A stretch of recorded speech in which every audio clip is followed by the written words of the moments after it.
Good morning guys! So ayan, another day, another opportunity. Sabi nga nila, para kanino ka bumabangon. Para dito sa apat ang paa na to at naninipa na siya.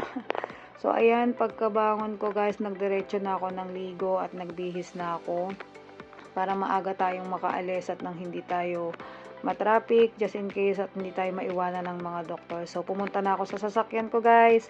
At habang nagpapainit ako ng sasakyan, ayan, nag-ayos muna tayo ng konti.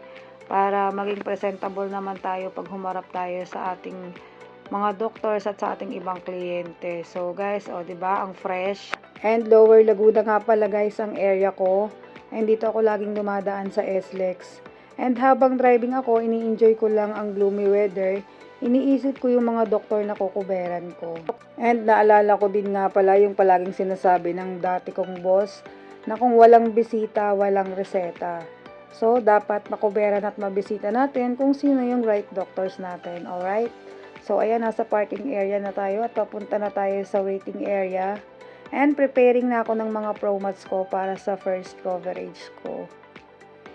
And ayan, pila-pila tayo. Sabi nga, bawal sumingit ng walang masungit.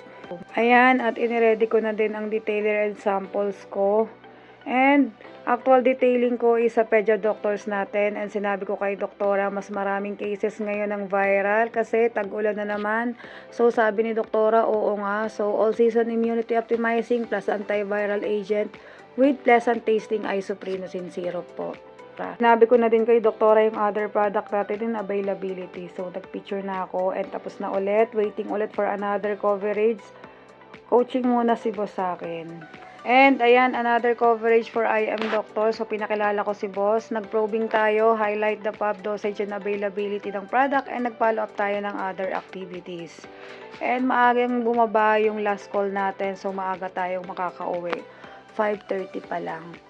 Ay nagpaalam na ako sa counterpart ko. Ay nagbiyahe na ako pauwi ulang bahay.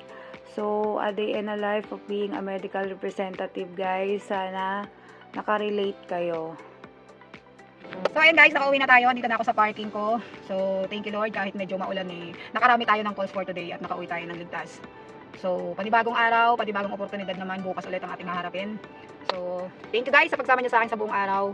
And God bless you all. Bye! We save lives and improves the health of the Filipino people